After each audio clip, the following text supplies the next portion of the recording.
The area of Krasnovar-Daisk, south of Leningrad, had been developed according to sound Soviet defensive principles and was effectively turned into an outlying fortress for the defense of Leningrad. During early September 1941, it presented great difficulties to the advance of the German forces. Krasnovar-Daisk blocked all highways and railroads leading to Leningrad from the south and constituted the main bulwark of Russian resistance. The Russians defended it persistently. Repeated attacks by several infantry divisions were repulsed. It was only taken in the course of a general attack on the Leningrad line and after bitter pillbox fighting in the area immediately surrounding Krasnovar-Daisk.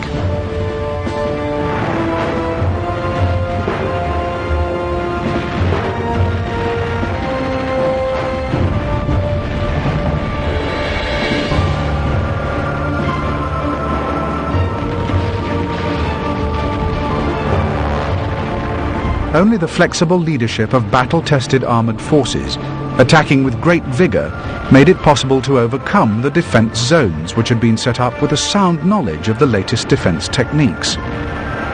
Within a week, the German 6th Panzer Division had been forced to break through and roll up 12 positions, repel several counterattacks, and take more than 300 heavily fortified bunkers.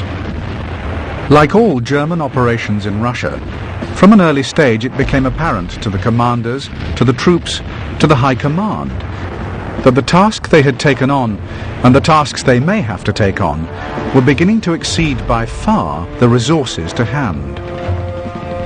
In general terms, the forces were adequate for the immediate tasks which Army Group North had to fulfill.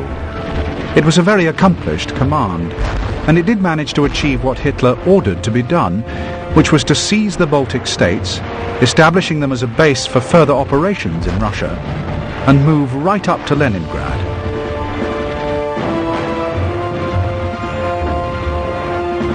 From October 1941 onwards, Hitler tended to vacillate between striking into the Ukraine as the main strategic objective and attacking Moscow, which was the nerve center of Soviet Russia. Army Group North therefore came a poor third in terms of allocation of resources. It is fair to suggest that Hitler's High Command failed to provide von Leeb with enough resources, which in turn prevented Army Group North from achieving its objective of the capture of Leningrad.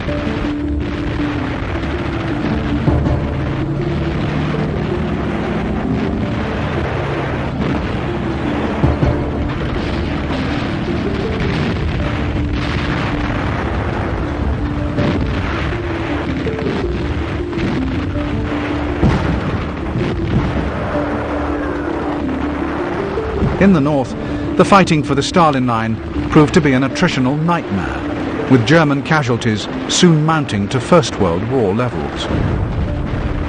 The Russians were very adept at preparing inhabited places for defence. In a short time, a village would be converted into a little fortress.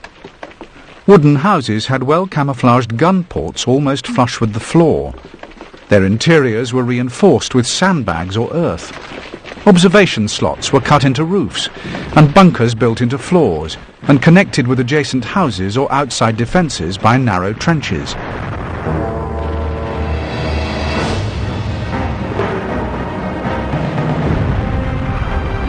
Although almost all inhabited places were crammed with troops, they seemed deserted to German reconnaissance, since even water and food details were allowed to leave their shelters only after dark.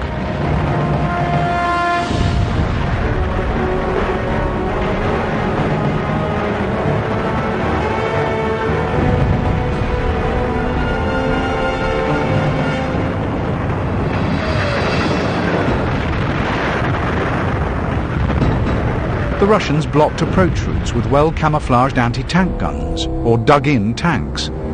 Wrecks of knocked-out tanks were specially favoured for use as observation posts and as emplacements for heavy infantry weapons, and bunkers for living quarters were dug under them.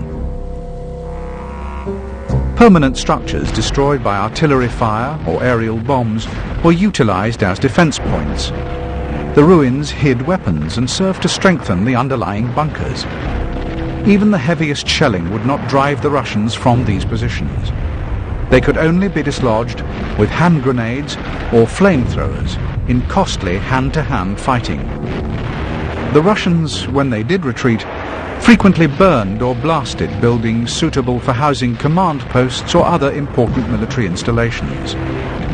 Quite often, however, they left castles, former country seats, and other spacious dwellings intact, but only after they had mined the walls in a completely inconspicuous manner with delayed action bombs, which were often set to explode several weeks later. These were meant to blow up entire German headquarters at one time. The possible presence of time bombs in cities, railroad stations, bridges, and other important structures always had to be taken into account in German thinking, exacting a great psychological toll.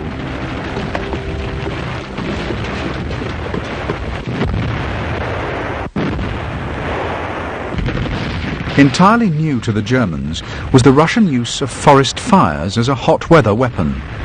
In midsummer, when the trees were tinder dry, the Russians attempted to delay German forces advancing on Leningrad by putting forests to the torch.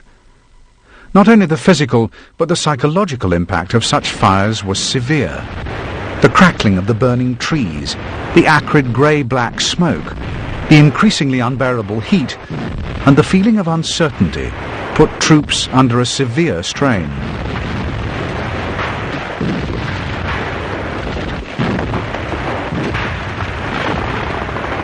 Despite the tenacity of a hard-fought series of grueling battles in which the SS Police Division particularly distinguished itself, the Stalin Line was finally broken in late August, and Army Group North surged onwards.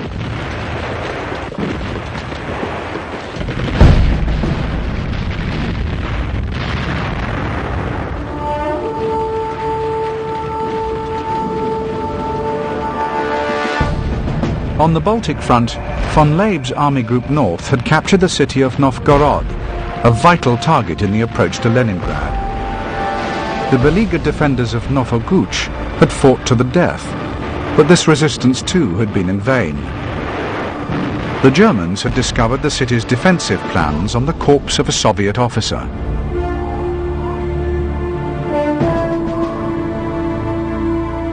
With the Stalin Line broken, General Herpner's 4th Panzer Group resumed its drive toward Leningrad, but without supporting infantry, its progress was limited. Leningrad was a vital center of the wartime production industry, and reserves and equipment were poured into the defense of the city. As the Germans approached, the citizens now formed into militia, divisions of which were flung against the Germans more in despair than hope. Following a basic training period averaging 16 hours, the 1st Militia Divisions were sent to the front only 6 days after being formed. The 2nd Division marched to the front only 2 days after its establishment, and the 3rd, the same day it was established.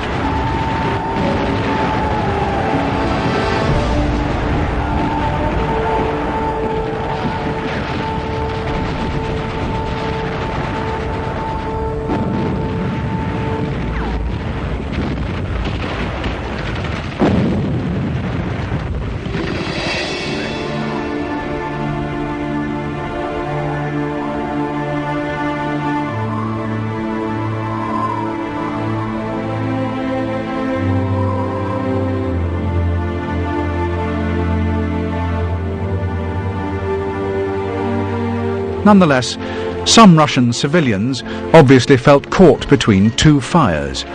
One senior Soviet officer later summed up the choices available. He declared, "We were faced with a choice between two dictators, Hitler on the one hand and Stalin on the other. But we preferred to pick the one who spoke Russian."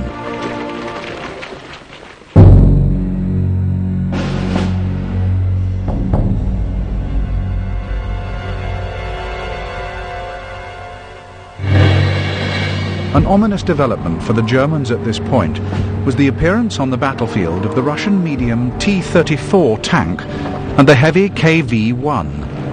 Both of these machines were clearly superior to the German tanks and were all but impervious to most German anti-tank weapons,